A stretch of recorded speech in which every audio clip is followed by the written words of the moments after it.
আসসালামু আলাইকুম। আজ আমি এসেছি আমার নিজ কর্মস্থল উপজেলা কৃষি অফিস আলমডাঙ্গাতে। আপনারা দেখতে পাচ্ছেন এখানে যশোর অঞ্চলে টেকসই কৃষি সম্প্রসারণ প্রকল্পের আওতায় একটি কৃষি প্রযুক্তি প্রদর্শন মেলার আয়োজন করা হয়েছে। আসলে এখানে আপনাদের দেখাবো কি কি প্রযুক্তি ভিতরে প্রদর্শন করা হয়েছে সেটি আর কি।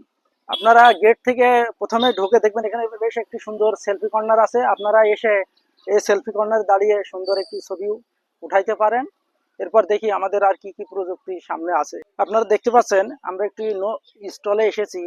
বসতবাড়ির আঙিনায় পারিবারিক সবজি, মশলা ও ফল চাষ। এখানে একটি সুন্দর করে কৃষি প্রযুক্তি গ্রাম বা বসতবাড়ির আঙিনায় যে সবজিগুলো চাষ করি বেশ আধুনিক মডেলে এখানে স্থাপন করা হয়েছে। এবং এখানে আরো পাশে আছে দেখছেন মিশ্র ফল বাগান, একটি পুকুরও আছে সাথে এবং বিভিন্ন ফসল। চলেন এবার আমরা যাই পাশের স্টলে।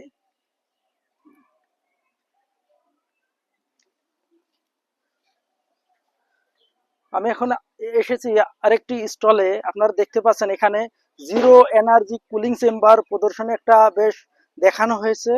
আসলে এটা আমরা তো সাধারণত জানি যে আমরা সবকিছুই ফ্রিজেই করেই বেশি সংরক্ষণ করি বা হিমাগারে, কিন্তু এখানে কোনো হিমাগার ছাড়াই বেশ একটি বালি দিয়ে সুন্দর একটি ফ্রেম তৈরি করে এখানে কিভাবে কুলিং চেম্বার করে ফসল বেশ কিছুদিন সংরক্ষণ করা যায়। আসলে এই বিষয়টা আপনারা যদি জানতে চান আমাদের সারা দেশেই উপসহকারী কৃষি কর্মকর্তা আছে, তাদের কাছ থেকে পরামর্শ নিয়ে এটা বাস্তবায়ন করতে পারেন। এবং এখানে দেখতে পাচ্ছেন এখান থেকে সংরক্ষণ করা হয়েছে বেশ অনেক সবজি, বেশ আলু, অনেক ফল। এবং এখানে দেখতে পাচ্ছেন বেশ সুন্দর রেড ক্যাবেজও আছে, একটি রঙিন ফুলকপি, টমেটো।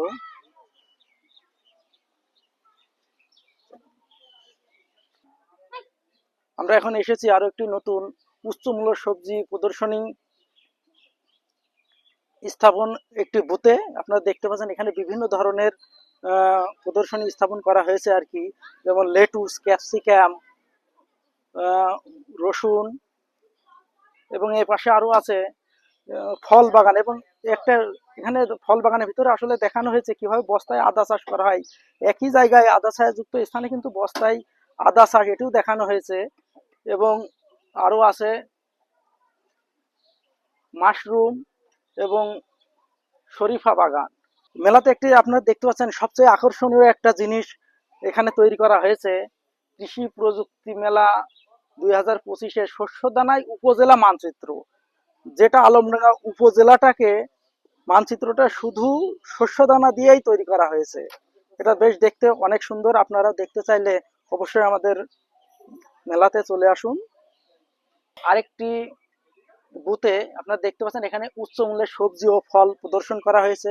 আসলে এখানে যে সবজি এবং ফল গুলা আছে সবই কিন্তু আমাদের এই আলমডাঙ্গা উপজেলা বিভিন্ন ইউনিয়ন থেকেই কৃষকরাই এখানে কিন্তু নিয়ে এসেছে তাদের সুন্দর সুন্দর প্রোডাক্ট গুলা। আপনারা দেখতে পাচ্ছেন এখানে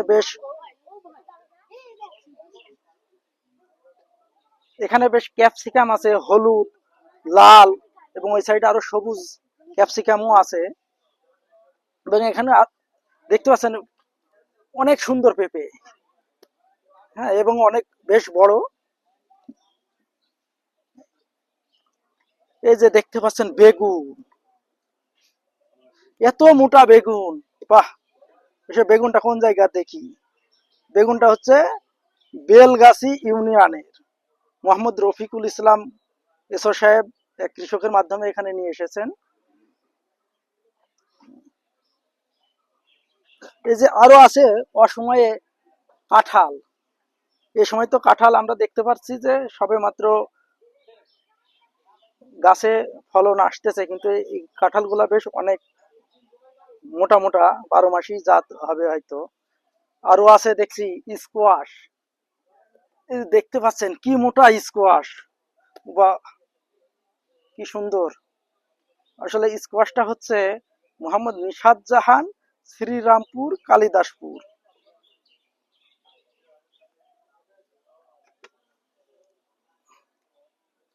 এখানে আরো অনেক পণ্যই আছে, আপনারা এসে সরাসরি দেখে যেতে পারেন।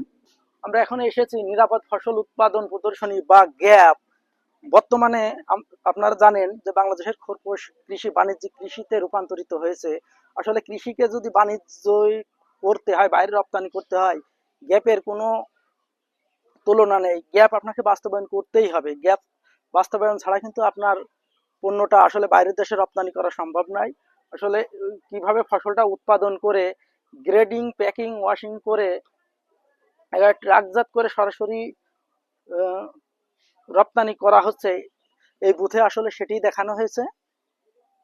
এখন এসেছি কৃষি পণ্য প্রক্রিয়াজাতকরণ ও সরঞ্জামাদি সংরক্ষণ একটা স্টলে। আপনারা দেখতে পাচ্ছেন এখানে বেশ নেট হাউসে সুন্দর করে চারা তৈরি করা হচ্ছে, যাতে পোকামাকড়ের আক্রমণ কম হয়। আসলে আমরা জানি যে যদি নেট হাউসে চারা তৈরি করি তাহলে কিন্তু পোকামাকড়ের আক্রমণটা অনেক কম হয় চারাতে।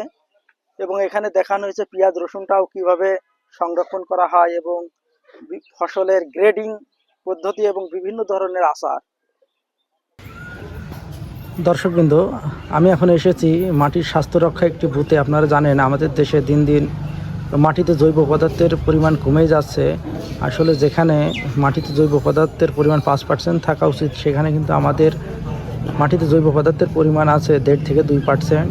এজন্য আমাদের বাড়ির পাশে যে জায়গা আছে সেখানে উচ্ছিষ্ট অংশটাকে একটি প্রক্রিয়াজাতকরণ করতে পারি, তাহলে কিন্তু মাটির স্বাস্থ্যটাও অনেক ভালো থাকে। আপনারা দেখতে পাচ্ছেন এইভাবে আপনারা বাড়ির পাশেও সুন্দর করে এই ভার্মি কম্পোস্ট উৎপাদন করতে পারেন।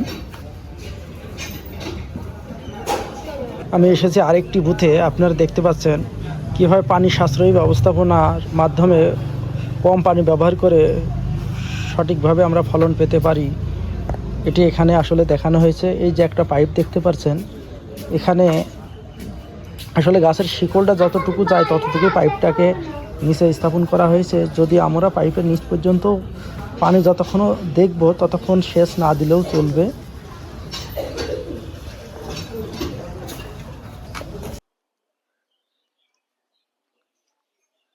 হ্যাঁ প্রিয় দর্শক, আমাদের এই প্রযুক্তি প্রদর্শনটা যদি আপনাদের ভালো লাগে থাকে তাহলে আপনারা অবশ্যই আজই চলে আসুন উপজেলা কৃষি অফিস চত্বর আলমডাঙ্গাতে।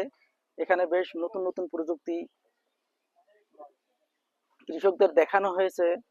এটি যদি কৃষকরা বাস্তবায়ন করে তাহলে অনেকাংশে লাভবান হবে। ধন্যবাদ সবাইকে।